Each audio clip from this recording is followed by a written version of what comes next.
Blog Talk Radio.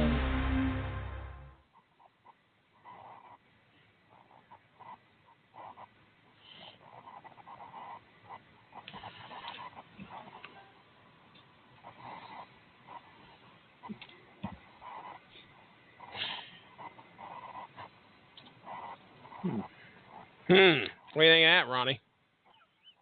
I think that's a wonderful musical entrance. Let's try this again.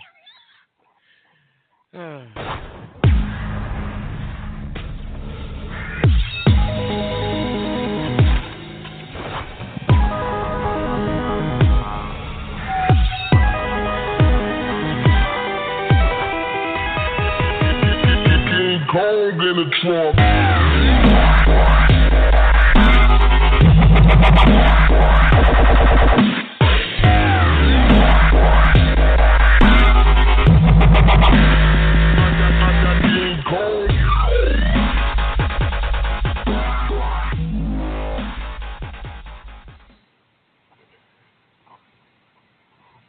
What the heck was that?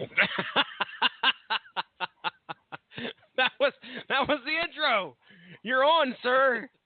Introduce me. What? Do something.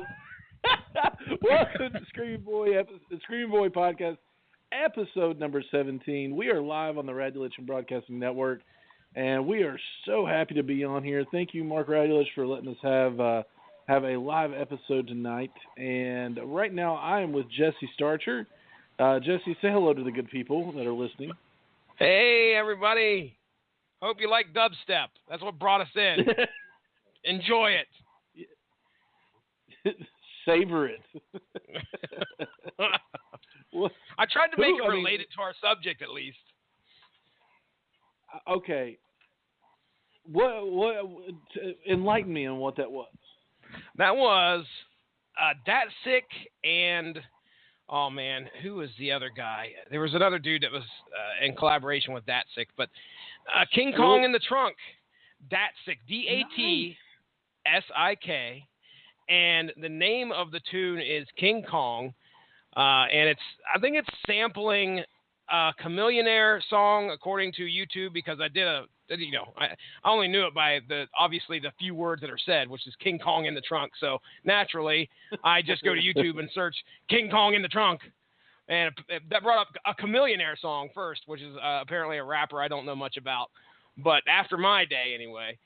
But then I know the Datsik song really, really well, so I figured, well, hey, that's the only King Kong song that comes right to my mind as soon as we start this episode. Let's bring us in with a little King Kong dubstep. I got King Kong in the Trunk.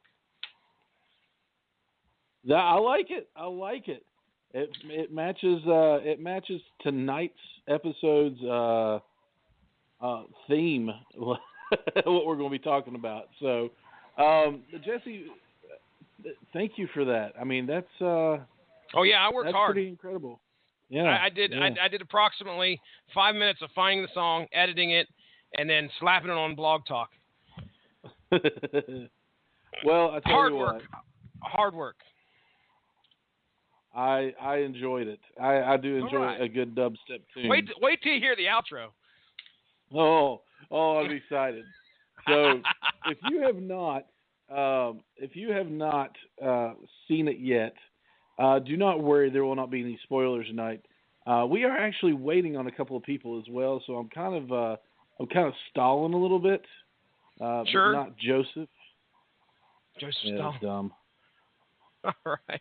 Well, hey, I think we might have somebody in here. Somebody. 740-538-2793. Who may that be? Yeah. Justin Thomas? I was coming to haunt you. All right. Now you're finally on. Justin has made it on, Ronnie Adams. Sweet. That's good. I had to call in, but I made it on. Yeah, he's our kaiju expert. That's it, right. That's right. He actually made the episode by phoning in because, surprise, Skype is not either Skype is not being very nice or his microphone's not being nice. So either way, but he's in here. He is on the phone. I will tell you this. This is the first time in any time of doing this that Blog Talk has let me use the Direct Connect. Oh, wow. Yeah, this is the first time.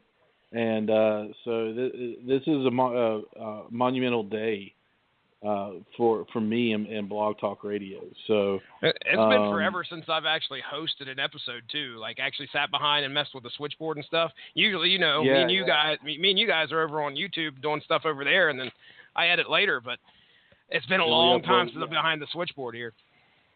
How's it feel? I'd rather be behind. I'd rather be on YouTube, but hey, that don't matter. Oh, that makes me feel I'm gonna try something out, you guys, real fast here. So just keep problem, on talking there. Okay. All right. So tonight, Adam will be in the studio hopefully shortly. But tonight we are talking about. First of all, we're talking about Kong Skull Island. Now, before this even hit, it was one of those. It was one of those movies to me that I just didn't know about. I was just hadn't really heard much about it. I knew there were big names in it, and to me it was another just King Kong movie. So I didn't know what to expect from it or anything like that. So, but before we get into that, we're going to take a look at just the overall aspect of King Kong. King Kong has actually been around for since 1933 or 34. So the first one was 1930. Oh my goodness. That's 33. 33. Yes. So a lot of claymation. A lot of. Pardon me. Willis O'Brien he created Kong. Yeah, he created Kong. So as you know, King Kong is a giant gorilla. Now he is varied in size over the years. I think the first one was just big enough to swat planes out of the air, climb the Empire State Building, and have a lady in his hand the entire time he was doing it. Good old Fay Ray. It has been re-released in 1976 and in 2005 as well. So 1976 was a little different. That one was with Jeff Bridges, Charles Grodin, and Jessica Lange. Was not met with the best reception in the world. It was commercially successful, but I think it was critically a failure. I was going to say also in the World Trade Center. Oh, yeah, really? Yeah. Mm-hmm. Wow. I think if I remember right, I can recall as a kid watching the 76 one. Now, this was, obviously clearly way after. I was born in 78, so it was on HBO, and I think I was catching it in like a hotel or something. We didn't have HBO as a kid, but we would be able to be treated somehow if we stayed like at the beach or something. Hey, there's cable. We could check out cable. And I was really, really upset at the end of that movie, how sad it was when, spoiler alert, King Kong got killed. And I think he was shot like thousands of times with like the planes and all that stuff. And I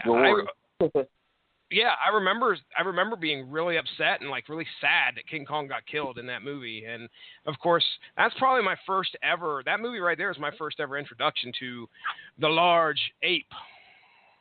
Mm-hmm. And of course, in the very first 1933, you've got the characters of Ann Darrow, Carl Denham, John Driscoll, Captain Inglehorn. All your mainstays there. And then, of course, in the 76 one, I don't think they changed things up much. You had Jack Prescott, Fred Wilson. They did change it up. Sorry. I was thinking of the other one. Like I said, not met well. It's got, I think a 5.8 on IMDb, 47% on Rotten Tomatoes. And then we go a little bit into the future. And in 2005, I can't believe it was 12 years ago, that this was released, King Kong was made again, this time by Peter Jackson of the Lord of the Rings and Hobbit fame. And so we've got, once again, Ann Darrow, Carl Denham, Jack Driscoll, Captain Inglehorn. But they were played by Naomi Watts, Jack Black, was Carl Denham, and Adrian Brody, and Thomas Kretschmann.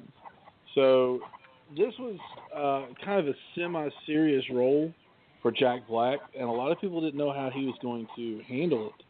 I thought he did fantastic. So I mean, it was a good movie. It was pretty well met by critics. It was, financially it was a hit. So it was. It took a lot of things from the old King Kong too, like King Kong's roar is a lion's roar played backwards at half speed. So, and I think that's the way that they took a lion's roar, they played it backwards, and then they played it at half speed as well. I did not know that. Yeah, so that was King Kong's roar. So, but in this one, it kind of explored King Kong's home of Skull Island a little more than the '76 one did, I believe, because they brought out the giant bugs and the things that you saw in the 33 film as well. Dinosaurs, larger animals. This was another one of those movies. It was a lot of CGI. So when I first heard of Kong Skull Island, I was like, gosh, they're rehashing it again. And I took a look at the cast, which had a lot of Marvel actors. Well, at least 4 of them that I know of that are in it. So you've got Tom Hiddleston, Samuel L. Jackson, Brie Larson, John C. Reilly, one of my favorites, John Goodman, and a slew of other people that are in it. A lot of people aren't familiar with it, but Mark Evan Jackson is one of my favorite actors. He was on a podcast that I listen to quite often. It was called The Thrilling Adventure Hour. And the whole thing on it was old time radio in a new format, like a podcast format. So they would go on and they would do radio shows on a podcast. Things like Mark Evan Jackson would play Sparks Nevada, the sheriff of Mars, or Marshall on Mars. It was a lot of fun. So Mark Evan Jackson's in it. I've always really liked him. But I was wondering what was going on. But you've got Tom Hiddleston, who plays Loki. You've got Sam Jackson, who plays Nick Fury. You've got John C. Reilly. Well, did you just say Nick Fury? Yes. Nick Fury? What did I say wrong? No, I'm just thinking of Marvel's Nick Fury. Yeah. No. That's who they play in the Marvel movies. Oh, gotcha. Fury, Okay. Yeah. You've got.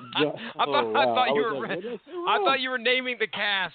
Clearly, I need to be paying attention and stop looking at Jason Teasley leprechaun pictures. Oh my goodness. All right, go ahead and continue. John C. Reilly was in Guardians of the Galaxy. He actually played a Nova Corpsman, and he played. I can't remember. His last name is Day, who actually was the Nova Corpsman that came to Earth and bestowed upon Richard Rider the Nova powers.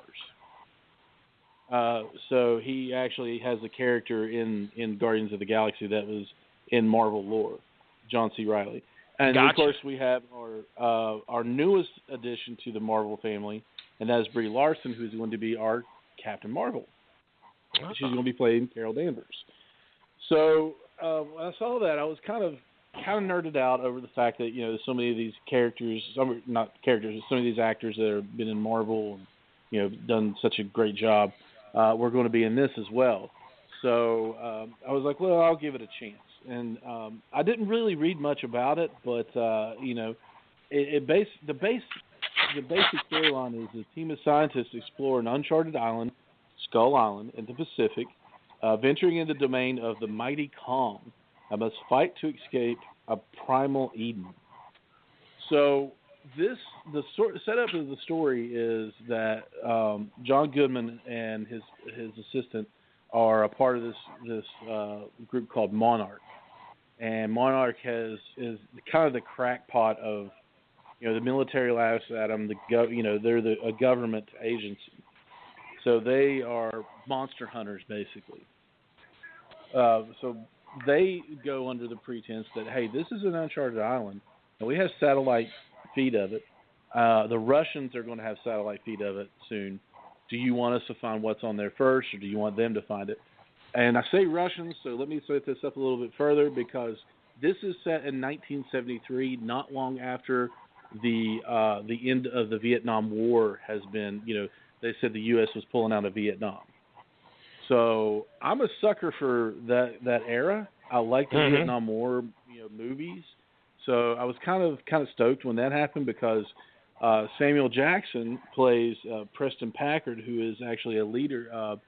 He leads the military escort that helps these scientists go in and take to help them explore this island, Skull Island. So he actually leads his military. He leads his team in because this is his last chance to actually do something. He doesn't feel good about America pulling out of the war. He feels like they're giving up. So he's like, yeah, we're going to get in there. We're going to do something else. This is our last hurrah, even if it's just a simple escort mission. So they gather up helicopters. They gather up all their gear. They go to Skull Island.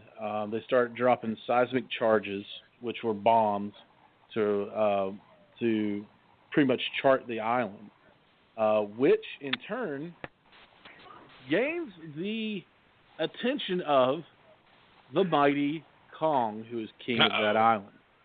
Yeah. So that's where, it all breaks loose, and they gain his attention. Now, I have to point out that King Kong, this is the second tallest King Kong that has been displayed on screen. The first tallest, I think, was in a Japanese film. But this King Kong is about 140 feet tall, 120 to 140 feet tall. And he is absolutely massive. He can grab a Black Hawk helicopter basically in one hand.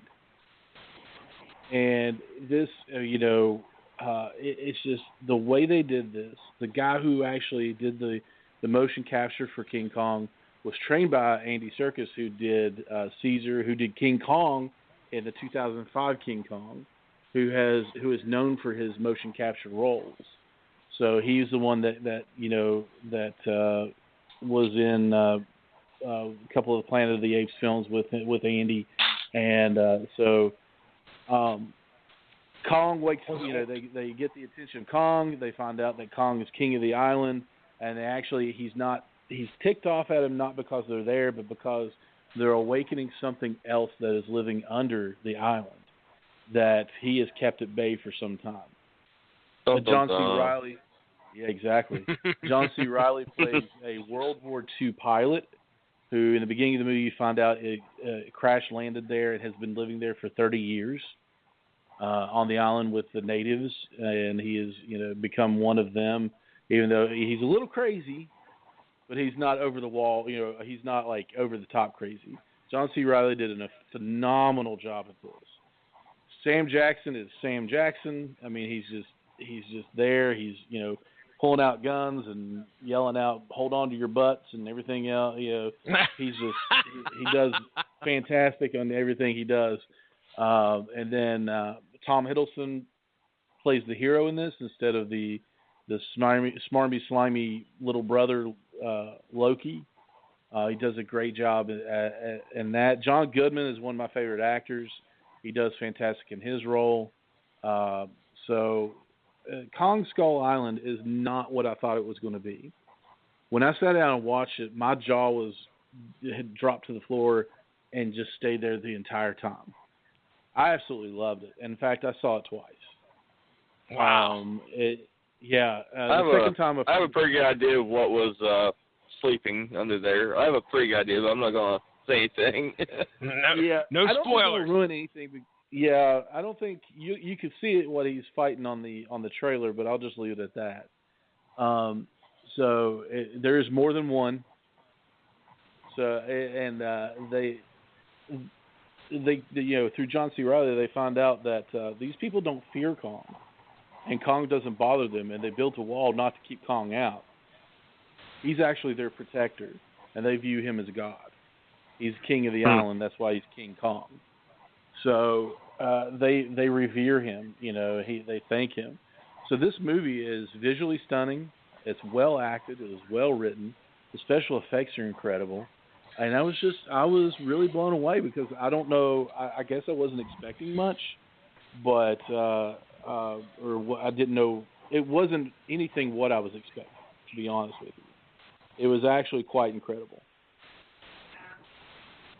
Do y'all have any questions or anything? I was going to say, King Kong technically on the Japanese films was actually on a different island. Yeah.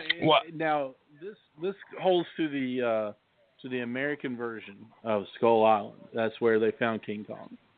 Now in the original 1933 film, they built the temple where they were trying to sacrifice Anne to King Kong.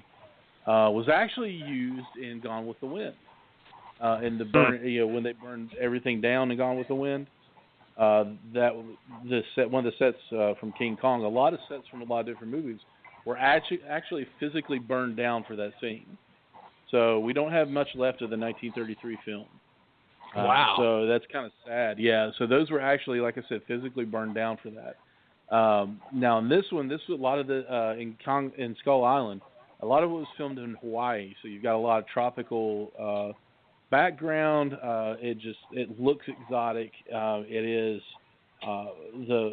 when they shot on location, it just looks fantastic. So I think it opened up with it got positive reviews from critics and it's grossed $166.4 million worldwide against its $185 million budget. So it's only been open about a week, and it's already almost made its budget. So I was going to say, I think you misunderstood me. The Japanese version, he actually was from a different island. He was from Faroe Island instead of Skull Island. That's what I'm saying. What's Faroe Island? Yeah. Faroe Island. What is that? Yeah. Basically, in the Japanese version, he was from Faroe Islands to Skull Island is basically how it went because there's King Kong, the original, which took place on Skull Island, right? Correct. Okay, and then you had the follow-up to that movie, which was The Son of Kong. And in The Son of Kong, at the end of that movie, Skull Island sinks into the ocean. Oh. So you have, I assume that the Japanese basically saw that they had to use a different island. So they called it Faroe Island. I was going to say, does anybody have, like, an idea about the rights of Kong, like the movie rights for Kong? Because, I mean, you see the Japanese using them in some of the Godzilla episodes or the Godzilla movies, and of course we use them over here.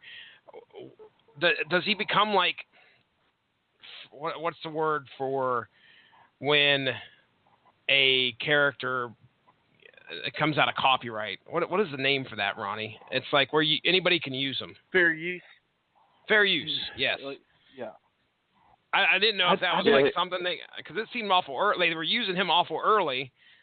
The Japanese were. King Kong and Son of Kong were both in 1933, and then Ishiro Honda made King Kong versus Godzilla in 1962.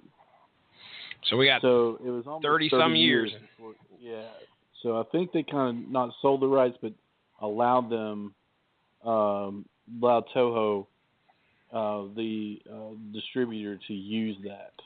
Was King Kong Godzilla the one with Perry Mason? No. Okay. No. Yeah. Which one was that? That was the original. Not the original, but that was the American release of Godzilla. Okay. All right. I got you. So. Also, Godzilla in 1985 had a few scenes with him in it as well. All right. That's why we got Justin on here. we could have those burning questions answered. So King Kong, the character has only been in 1, 2, 3, 4, 5, 6, 7, 8, including Kong Skull Island films. Now Godzilla, he meets has been in a few more than that, but King Kong kind of falls into that kaiju realm of giant monsters. I think that's why they include it. We're not going to count the 98 Godzilla film, by the way, so that doesn't fall into that another category there. Well, that Godzilla appears in 2 movies. Yeah, but I don't call it actually Godzilla, you know? That's right. They just call him Zilla, right? Zilla. Yeah. Hey, I He's learned not that actually Godzilla.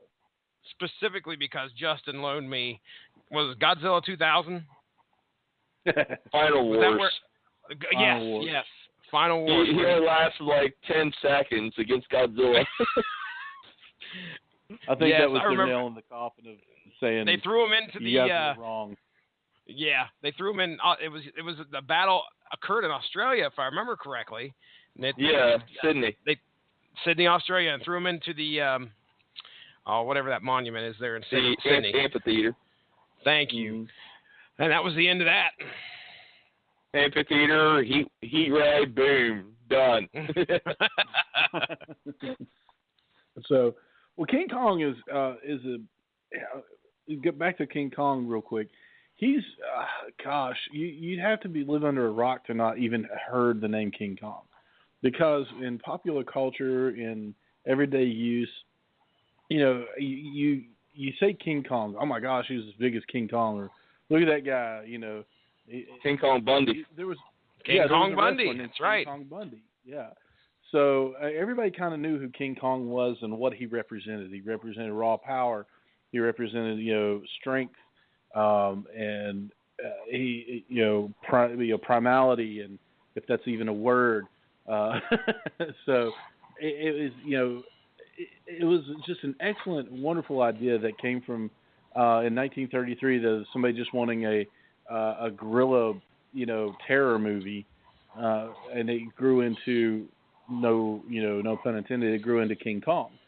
Mm-hmm. So King Kong through the years has changed. He's grown. He's become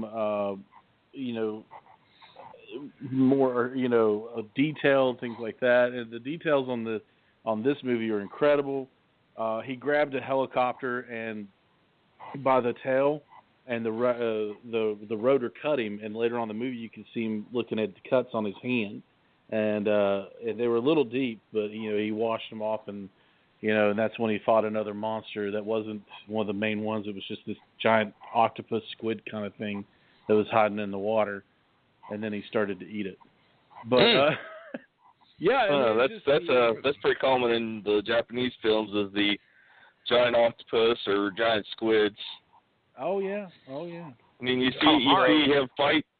Yeah, you see him fight a giant octopus in I believe it was King Kong versus Godzilla. Yeah, King Kong versus Godzilla. He fought Udaku. Now the thing is, with King Kong, the few movies that I've seen, it was always a matter of him being like a misunderstood, or they've attempted to exploit him, but it was always the fact that hey, this is a thing that should have been left alone in the first place. Humanity should just leave this guy alone and let him do his own thing. And instead, when humanity meddles in his in his life, or it starts to become part of his world, the two clash and it ends up destroying, which is always what made it sad. But I assume that Beauty that killed the beast. Yes. Yeah. Yes. That's how the original ended. It was Beauty that killed the beast. He became didn't he like become obsessed with her or something? He wanted to keep what was her name? Fay Ray. Anne. Well, Fay Ray was the original actress, but her name is Anne Darrow. I'm just saying, that's the actor that. Gotcha. So, I would have to say, okay, the with the monster movies that have been out, which has just been Godzilla lately, people were really down on it. Now I enjoyed what most of it. Overall I enjoyed the movie of Godzilla, but people were really down on the guy. It took less off of Godzilla and focused more on the people in it. The guy trying to get back to his family, the romance.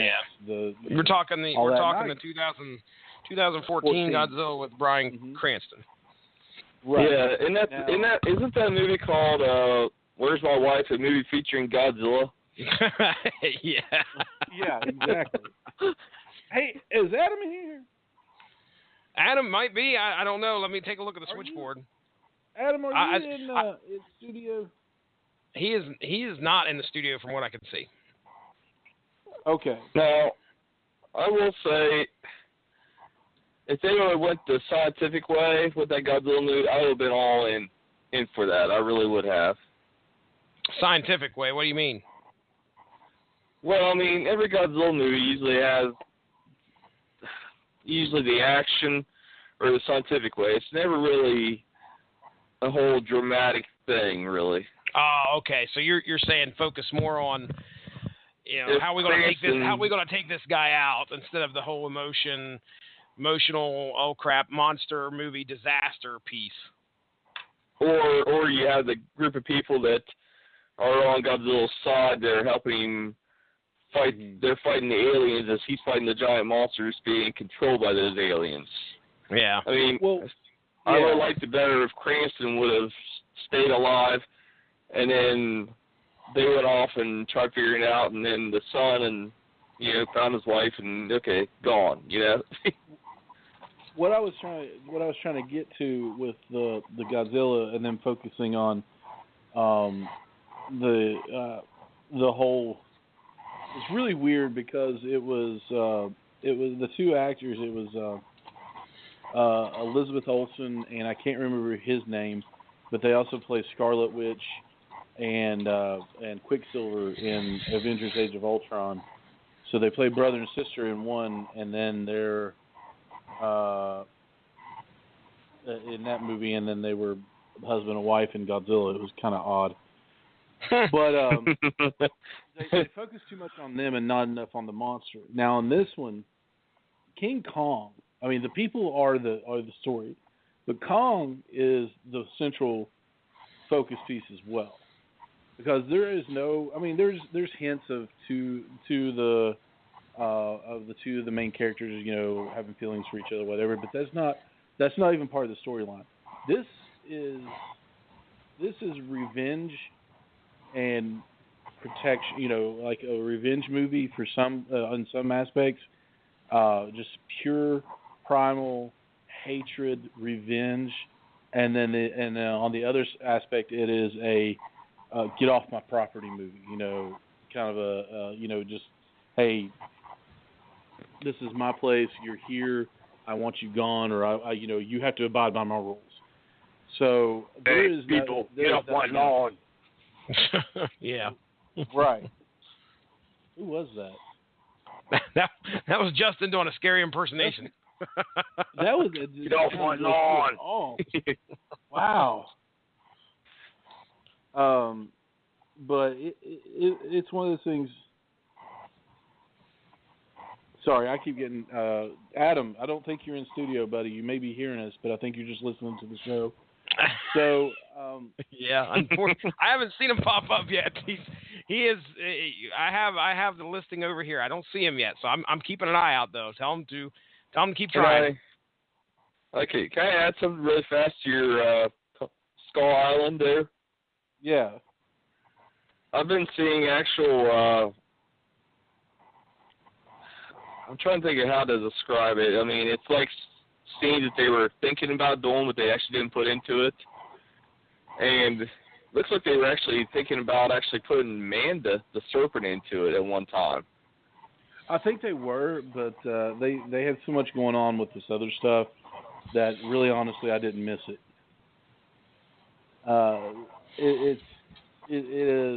There is a lot going on. They could save that for later Kong movies. You know what I mean? Well, or they could bring up Atragon even. I don't know what that is. Atragon was a Japanese underwater movie with a submarine, and Amanda was one of the kaiju that was in that movie. Okay.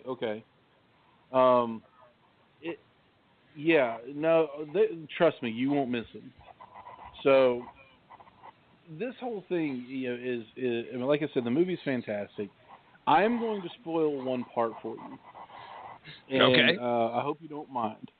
So this will actually either you'll hate me or you'll thank me for having to stay through the whole credits. Honestly, I'll probably, It's Jet Jaguar, isn't it? Jet Jaguar's in, right? Jet Jaguar! No, God, no. I know who Jet Jet Jaguar is. Jeez. I hope that there will be a multi-movie crossover with the Power Rangers at some point. That would be awesome. You guys are killing me. So at the end, of course, that they take two main characters in this room at the end. And, there's going to be somebody that gets off the island, no matter what. So they take these two characters in there, and they're like, we don't understand why we're here. We just want to go home. We're not going to tell anybody. We get it. There was no island. There is no Kong. There is no island. And they come in, they say, what island are you talking about? I'm like, what's the deal here? He goes, welcome to Monarch. And they're like, oh, God, again with this Monarch crap. And they said, no, what you don't understand is they kind of echo, hey, Adam. Can you hear me? Yes, sir. Yeah, I wouldn't have said hello. No. Adam is psychically going across. Nobody else can hear him but Ronnie. I have no clue. Can anybody hear me? Wow, you're choppy. Well, I'm going to quote my girlfriend and Jesse's sister from last night. Way to go, Funyun. What?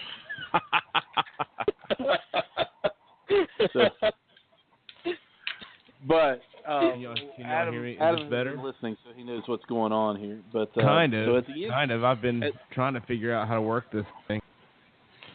So yeah, Blog Talk Radio is not friendly, not user friendly. But at the end of the movie, they're sitting there and they're like, what? They echo John Goodman's character. Something he said. What you don't understand, monsters are real. This world never belonged to us. It belonged to them before that. And I was sitting there going, what? And the characters are like, what are you talking about? So they say, well, look at this, and they show them the film, footage, found film footage or whatever, of excavation, where these scientists are going through and they find these cave, almost like cave paintings of people documenting what they've seen. And what they painted on the walls was Godzilla, Ooh, Rodan, oh, Mothra, no, and King Ghidorah. Oh man! So, not only do you get King Kong, but they are setting up for Kong versus Godzilla, and they're setting up for King of the Monsters. Oh wow! So we're going to get Mothra, King Ghidorah. I just really wish they would have had them in their own films. I guess. I guess that's just. We don't know. Well, you want like cool stuff. What'd you say, Ronnie? What, Jesse? We don't know that they're not going to do that. We don't know that they're not going to do that. That's true. I was going to say he wants like an Avengers build-up, I think. Yeah. We don't know that they're not going to do that. Toho did it first, man. Toho did it first. Okay. All right. Listen, you find me one movie other than a few, obvious ones, that has not been a ripoff of something else lately. A remake, the Marvel movies aren't remakes, but they are coming off of the comic books. Most of the, my God, they're remaking Chips. I just saw an advertisement for that. They're going down the route of 21 Jump Street. and they're making a rated R Chips, which I was a Chips fan when I was a kid. You can't make Chips rated R. You can't make it but it goofy. looks hilarious. It looks really funny, actually. Listen, Ponch and John. Ponch was the ladies' man. John was the straight-laced one. And this one, they're trying to make Ponch the cool one and John the dork. And I'm like, there was no dorks. They were both cool. So I'm a little cheesed off about that one. So, they're bringing the kaiju film.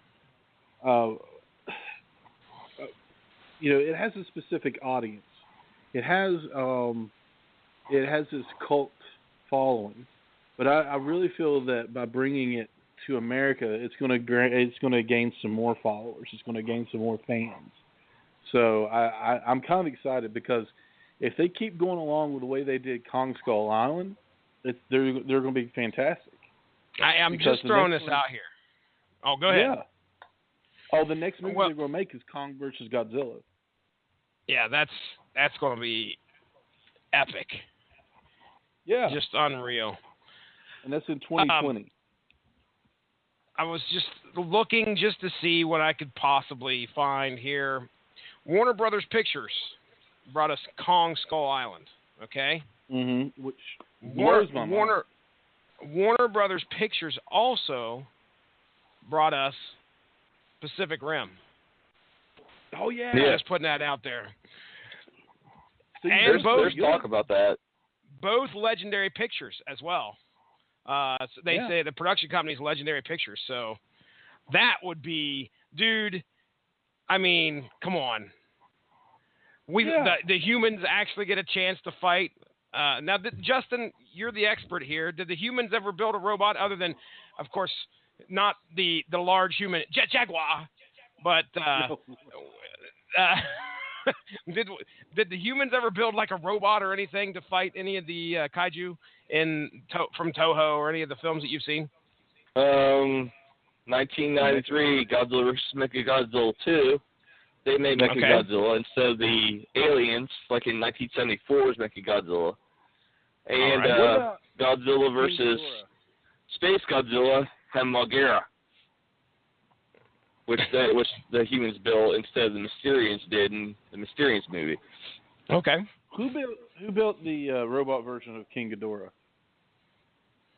The robot version of King Ghidorah? It was actually a cyborg. It was part alive, part robot. Oh, that's right. And it was the Futurians. It was one of the Futurian people that actually revived it. Okay, so for those of you people that don't have a freaking clue what we're talking about, we're talking about we've talked about it a little bit before, but we were we went into Tokusatsu at one time a long time ago. It's basically Tokusatsu is special effects based entertainment from Japan. Well, it's basically fighting shows. Sometimes with kaiju in it. Power Rangers, from here in the States, it's Power Rangers. It was VR Troopers, things like that. So kaiju is a subgenre of Tokusatsu, and it's basically means strange beast.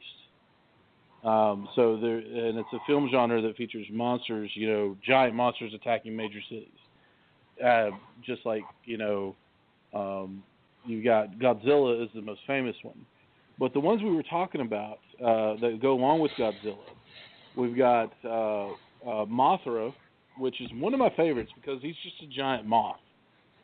She. Do what? It's a she. Oh, she's a giant moth. Sorry. Pardon me. Duh. It has affected his whole life. He's been brought up thinking that Mothra was a guy, and now things have changed. No, it's a monster. If it were a boy, it would be Mothro, right? Mothra is the feminine version. Oh my gosh. No, the male version would have been Moth Bro. Oh God. Oh man, we're just digging this even deeper, man. Mothra. Mothra is one of the more popular monsters, and is second only to Godzilla in its total number of film appearances. So, and there were polls taken in the 90s, and indicated that Mothra was particularly popular amongst women, who were at the time the largest demographic among Japan's movie-going audience. So I think it's pretty interesting that Mothra was pretty popular, and I don't remember of all the movies I've seen Mothra in. Did Mothra have any kind of like special like power? Like, you know, Godzilla has his electric breath and, you know, things like that. Did he have any, or did she have any powers other than like flapping her wings really hard and making like, you know, strong gusts of wind? In larva form, it has the powerful silk that it shoots out its mouth, but in the Heisei era, Godzilla and Mothra battle for Earth. They actually do have Mothra and the evil counterpart Batra fighting Godzilla at the same time, and it's shooting I believe it's releasing a stun spore out of its wings, and I believe it's actually shooting rays out of its antenna. Okay, so there you go. You said the Heisei era? What's that? Basically, it starts from 1985, the Godzilla 85. And basically, the way that works is 85 only sees as far back as 1954. It doesn't take into consideration anything between 54 and 85. It doesn't exist. It's like a reboot? Now, it's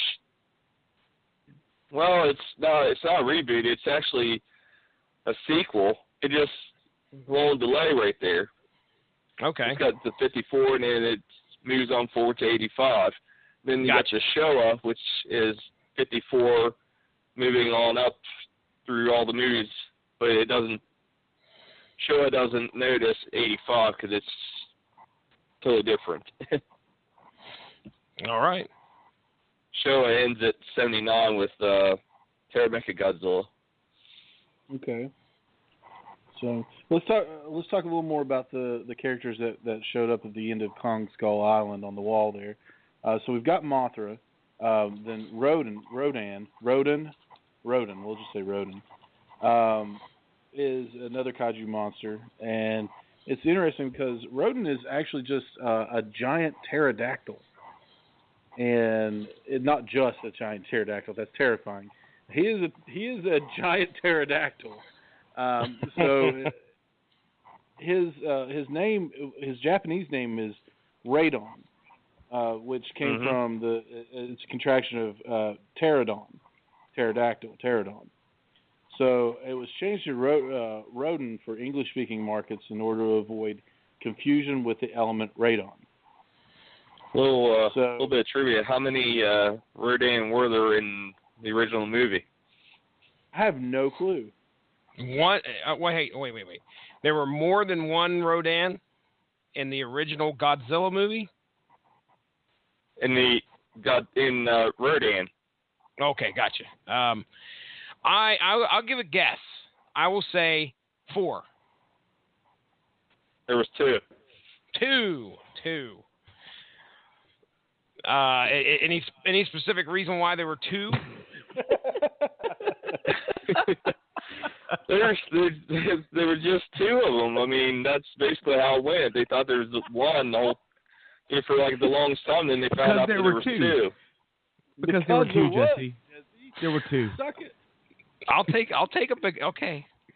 So it's all right that there was 4, but not all right that there was 2. I'm not watching it because there's not 4. I think that's ridiculous. They only had 2. I'm never going to watch that movie. No, okay. I didn't know if there was like, cause when I think of kaiju, I think of like one monster.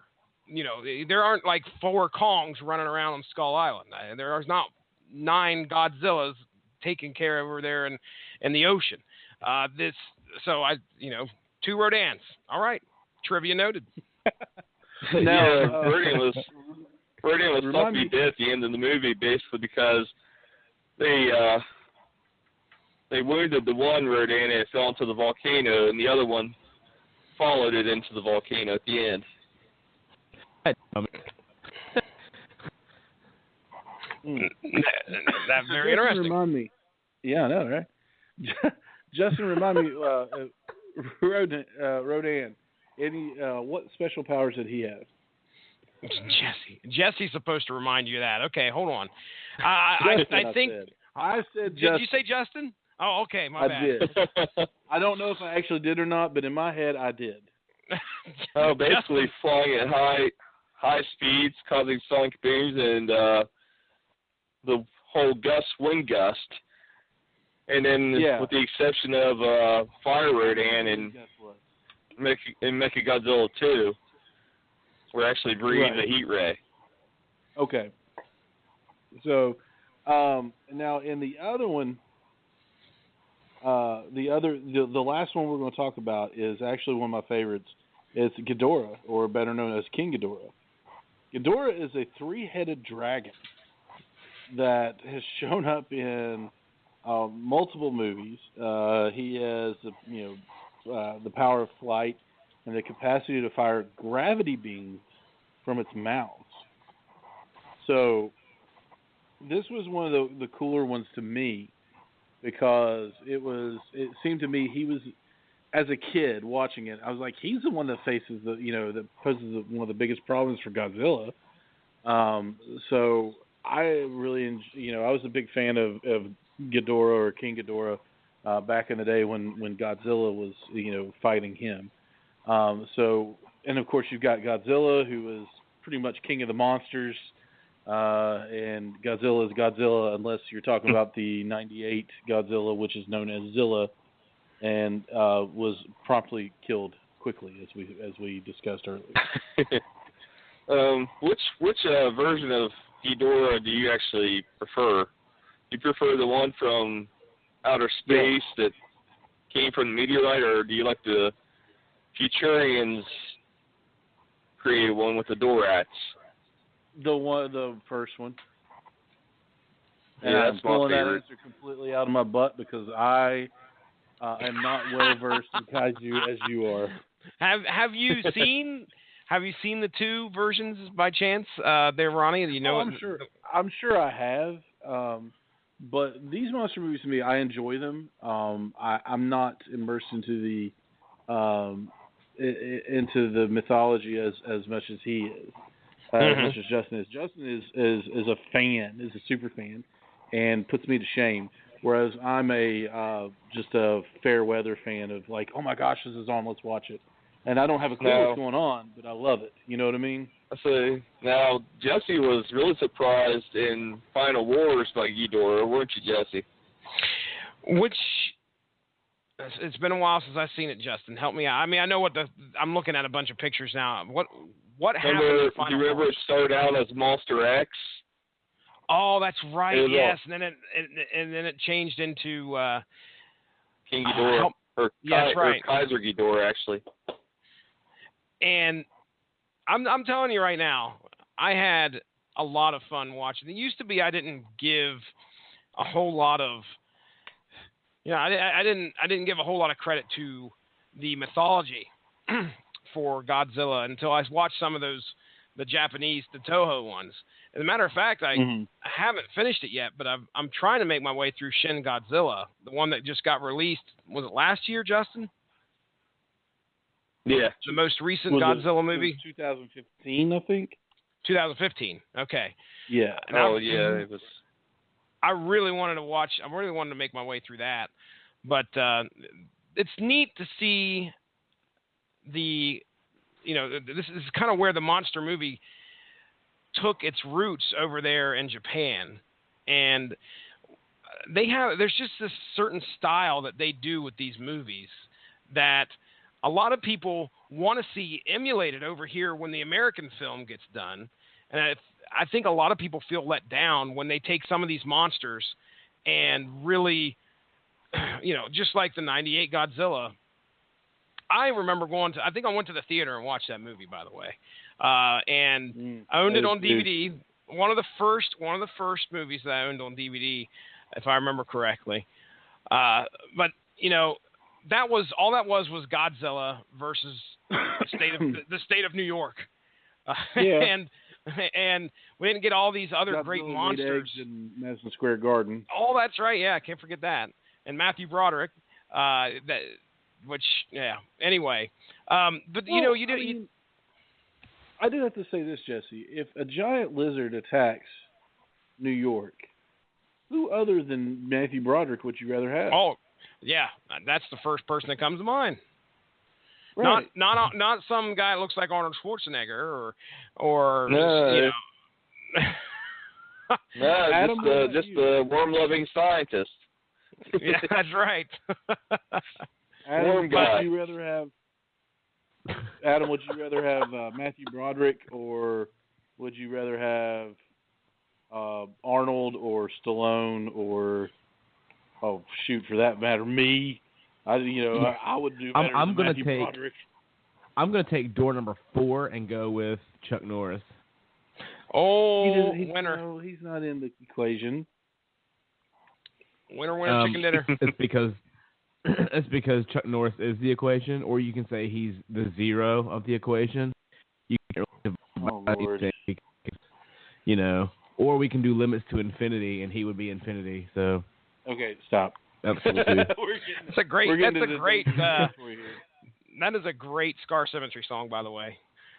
Which one? Limits to Infinity? Limits to Infinity. I'm posting right now. That's also a really, really deep subject in calculus. It's a heavy metal song. But that's okay. Moth Bro. By the way, that's funny. Hashtag Moth Bro. Did you hear that, Adam, earlier? What I was talking about? No, I see where Jesse tagged me in it, and I just saw it, and I thought, man, that's one of the greatest hashtags I've seen in a long time. No, last night, whenever you couldn't make the podcast, my girlfriend, who is also Jesse's sister, she said, "Way to go, Funyun." Way to go, giving him Funyun. a hard time. Adam's never heard that. That reminds me That reminds me of on Billy Madison, where always like dual rules. Dual rules, yes. Oh, dual rules. Way to go, Funyun. Okay, so we've gotten off the rail a little bit here. No. No, not Never. on this show. Never. So, with your familiarity, of course, I know Justin will be going to see Kong Skull Island soon, and we'll probably follow up with the other movies. Am I correct in saying that? Oh, definitely. I was going to say absolutely. Yeah. What about you, Jesse? Yeah, most certainly. Adam? Yes. That's a definitive yes. I know. It's like, so, Justin, and then it's just dead silence for 30 seconds. Yeah, I'll be going. Oh. Jesse. Geez, sorry. Yeah, definitely. Adam, and then it's just like 4 minutes. And then he answers. But okay. It's funny. But, so, guys, I mean, I know this has been kind of an eclectic show tonight, but it got me. I got to tell you all a little bit about Kong Skull Island. I got to talk about it and how much I enjoyed it and how much it blew me away. And I wasn't expecting it to do that. And also, I'm really excited because not on Justin's level, but I am a fan of the old kaiju movies. There's a lot of them on Netflix right now. There's a lot of Godzilla movies on Netflix right now. Is there? I was really shocked. Yeah. If I can remember right, there's. I wish there was some original, Godzilla movie. Or maybe, is it Netflix or is it another one? It might be another one. I'm on right now. It's only dinosaur type movies are like Jurassic Park and Sharknado. Is it on Hulu? It may be on I'm Hulu. sorry, it's on Stars. There's a ton of that other streaming service that I don't have. No, it comes with my DirecTV package. DirecTV, if you want to send me some money for that would be fun. Mr. Moneybags. So I got triggered there for a second. Stars. Nemesis. I want to ask why, but I don't. I'm kind of scared to. I just said it's Nemesis. Nemesis. What Nemesis? From Resident Evil 3. See, I had no idea. Okay. Yeah, I get it. I don't. Ronnie Adams, take control, man. We have. And I'm trying we've real hard. We've officially grabbed the wheel. And veered us off the road into a ravine. But no, this was, like I said, I just wanted to get on here for about an hour or so, which is what we've been doing. Talk about it, just kind of let you know that there are more kaiju movies coming up. So I'm pretty pumped about that. Especially, I cannot tell you guys enough. Somehow, some way, you have got to see Kong Skull Island.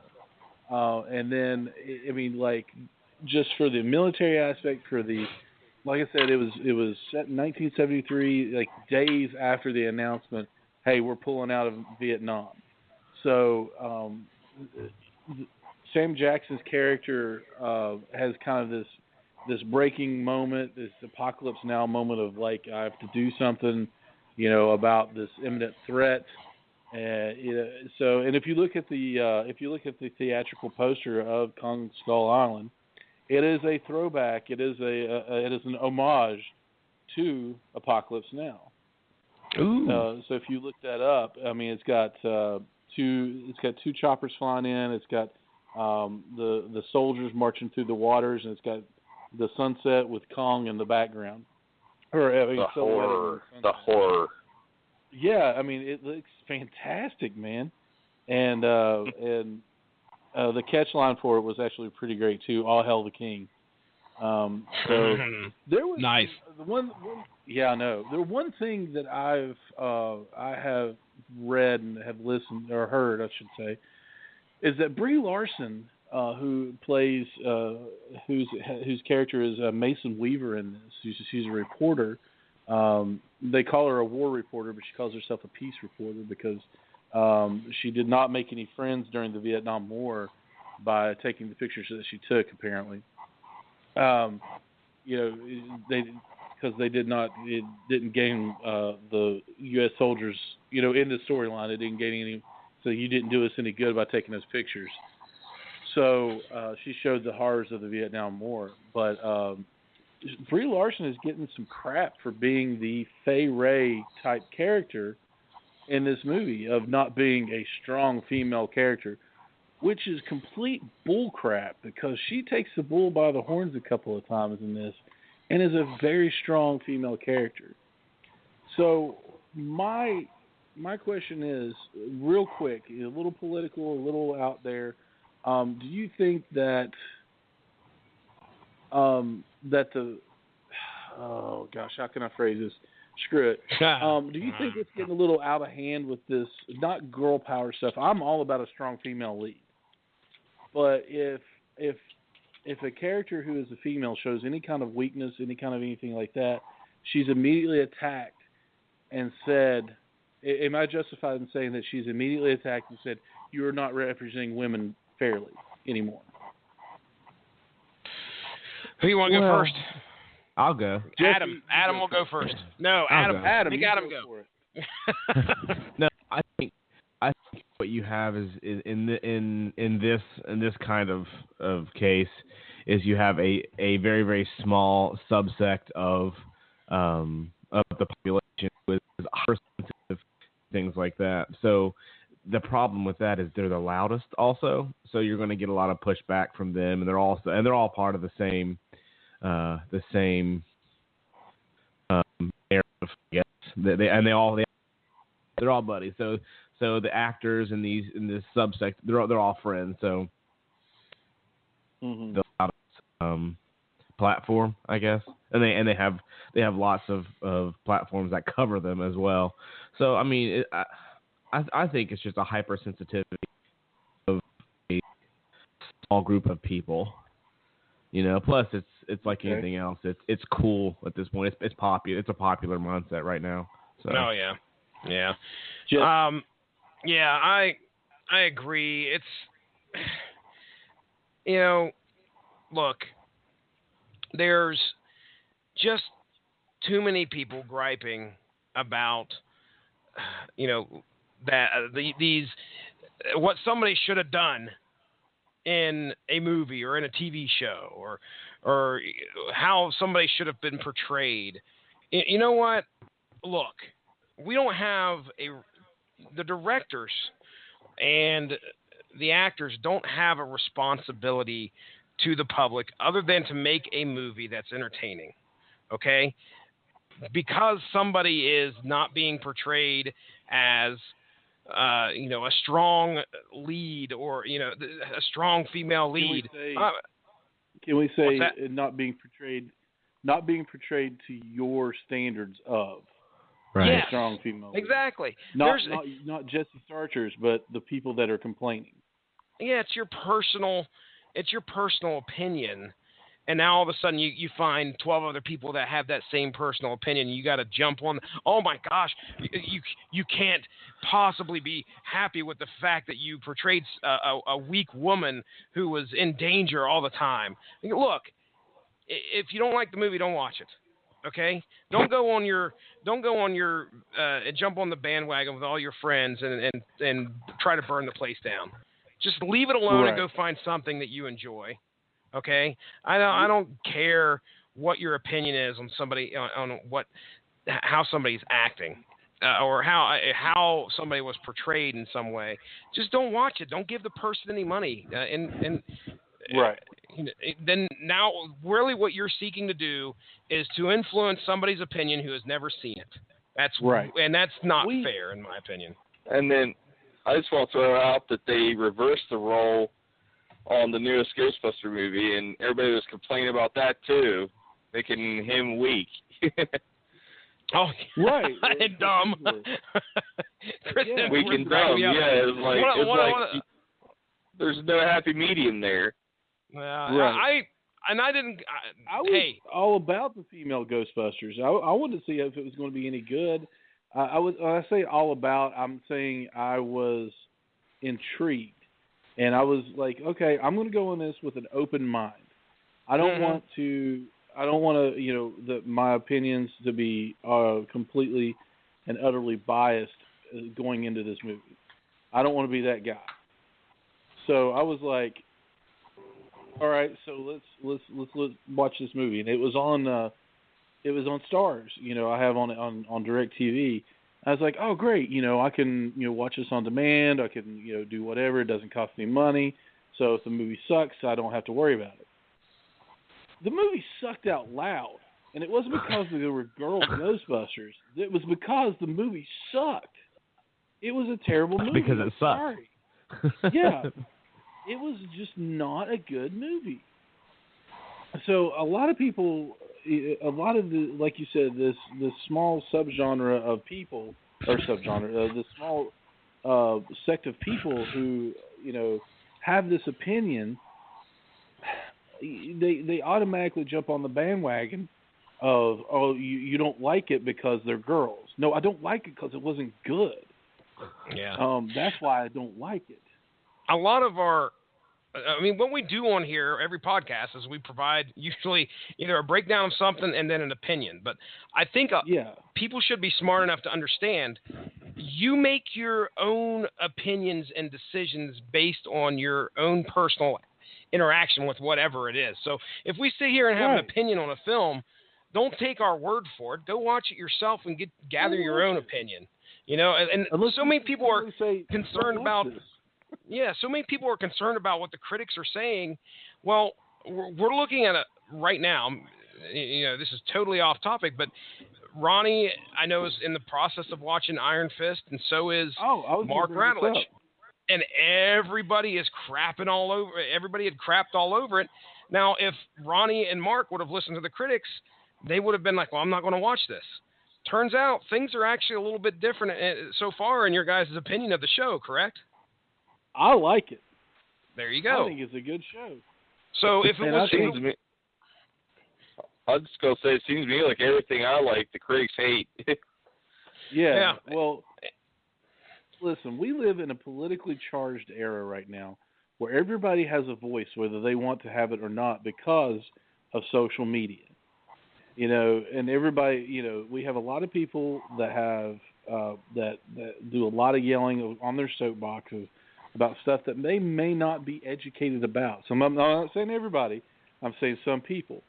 So when you go on social media or when you go on whatever and you say, this movie is terrible, I'm giving it a terrible rating because Danny Rand is white. And I think that it should be an Asian character playing Iron Fist because it is about Asian culture, it is about martial arts, it is about this. Well, if you had done your research and you hadn't been ignorant to the fact that Danny Rand in the comic books is a white man who lost his family, you know, his family died in China, you know, on the search for this magical place, you know, then you would maybe hopefully look at it a little differently. Exactly. You know, stick to the source material. Hey. Yeah, stick to the source material. Another plug. There you go. You know, a lot of people just automatically, you know, like I said, we live in such a politically charged time. You know, we live in a time of political correctness, and everybody wants to stand for something, but even if they don't know what they're standing for, you know, they want to stand for something. They automatically grab a hold of it. They don't get all the information, and then they start complaining about it. Yeah, and to switch this back to the lead character of this film, you know, hey, she is there to act. She's an actress, for Pete's sake. I mean, look, I'm not going to give a director a hard time because he wrote a character a certain way. If I like it, I like it. If not, you know, hey, I don't like it. But I'm not going to validate somebody else's opinion on the fact that somebody doesn't like the way she was, you know, she seemed weak in the role in some way. Okay, look, I understand feminism and power to the women, whatever, but right. Let somebody. This is the 1970s. This is a freaking, I don't know. You know, if I was on an island, I'd probably be acting like a girl myself. So you want to talk about a weak role? I'm going to step right into it. You weak man. How dare you, sir? Automatically assume that women are weak. Exactly. I mean, there's no. How dare you?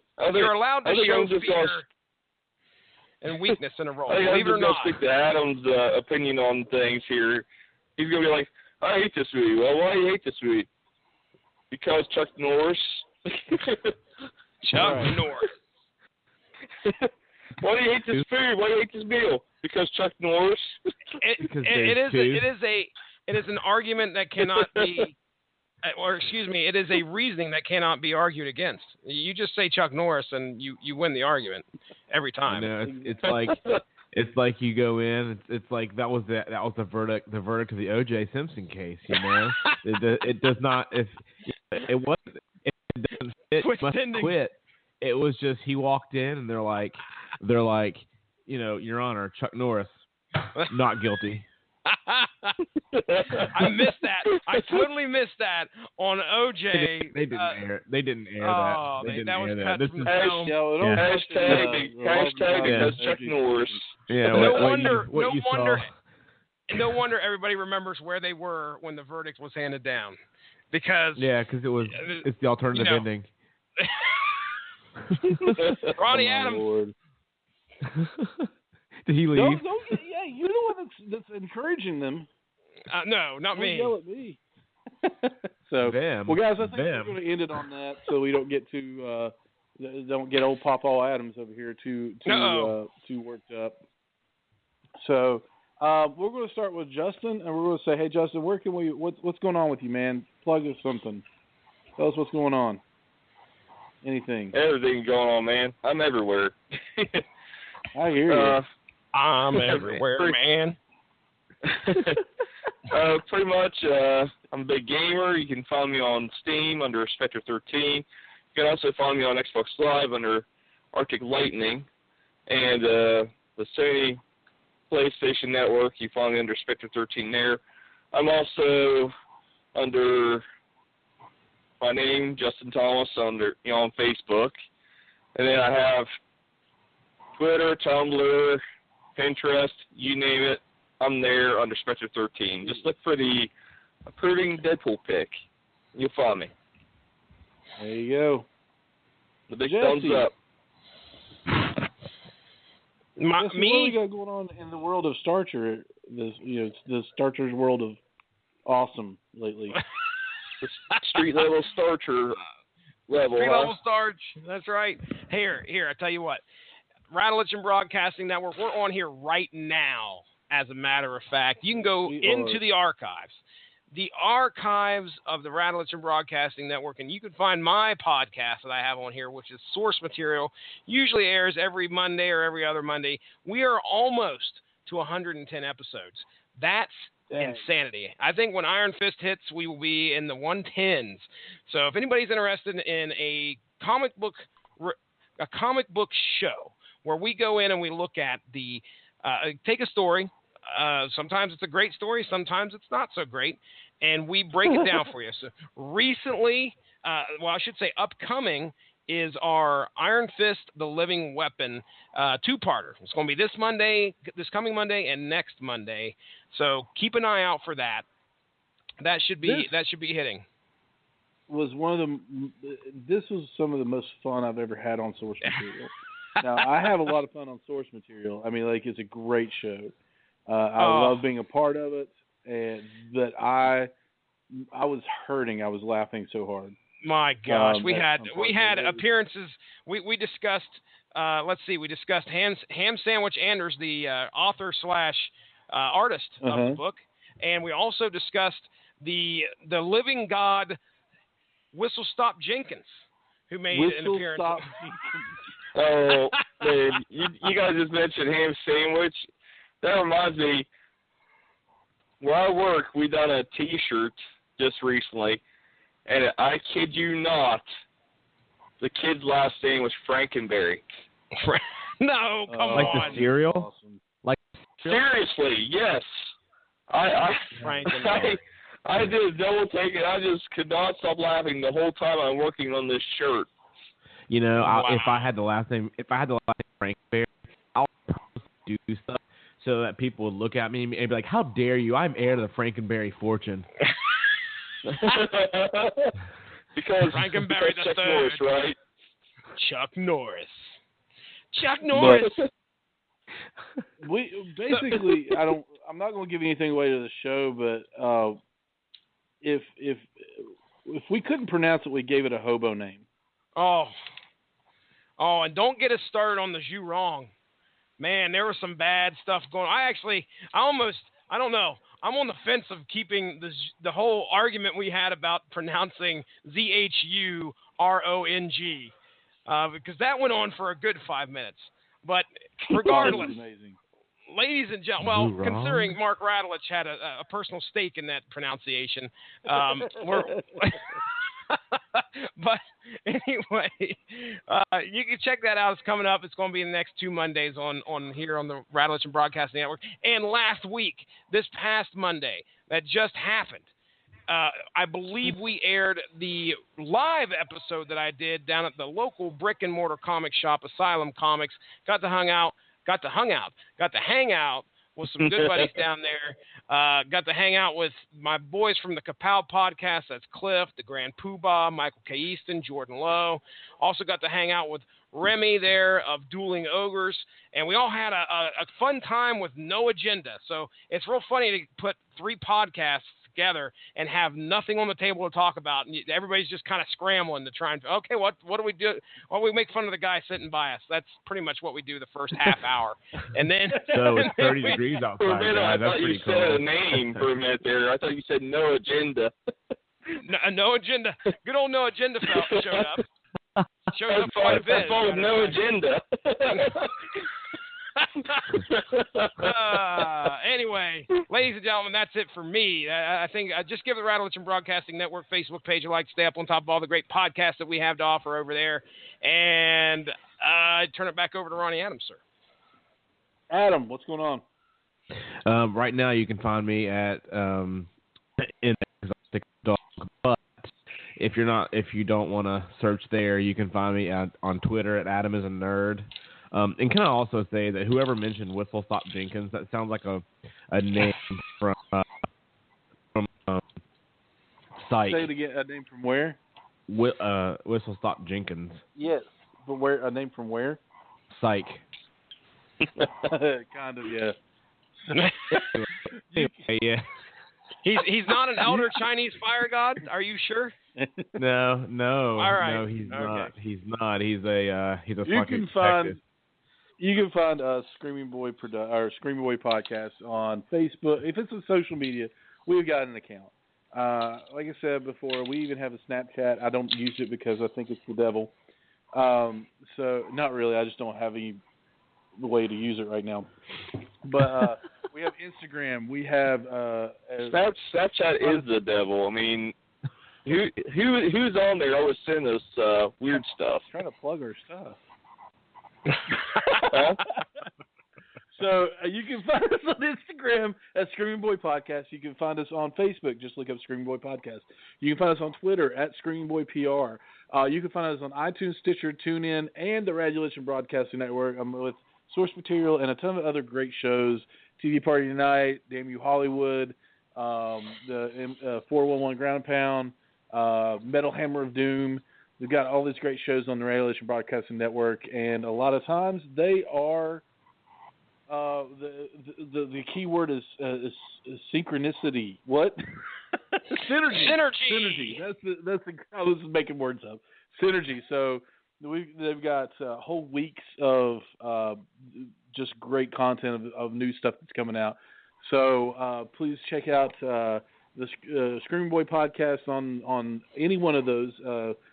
Click the like button, click the 5 stars, leave us a comment, email us. You can email us, info@screamingboy.com. If I've said something to tick you off tonight, and we will talk about it. Or if you like what I said, or if you want to talk about Kong Skull Island, or you just need a hello, you can email us, or you can get in touch with us on any form of social media. Guys, this has been a great time. Thank you once again to Mark Radulich for letting us have the Friday night spot and do a live show. So, guys, I'm going to call it a night, and I'm going to say we're out.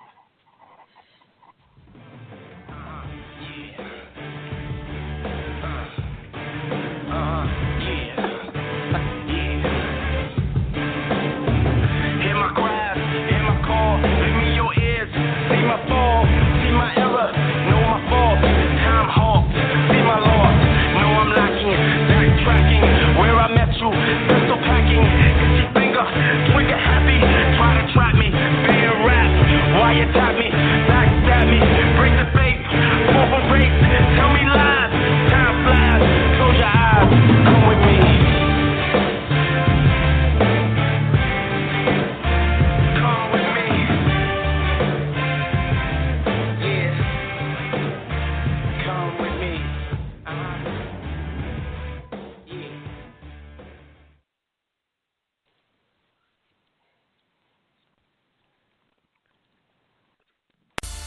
Now, you can't just call yourself an expert. You gotta earn that title. And at Wingstop, we've been earning it for decades. Want the secret? Start from scratch. Make to order. Sauce by hand in one of 11 mind-melting flavors. Serve hot with scratch-made ranch. Repeat for over 20 years. That's how you become an expert. Wingstop, the wing experts.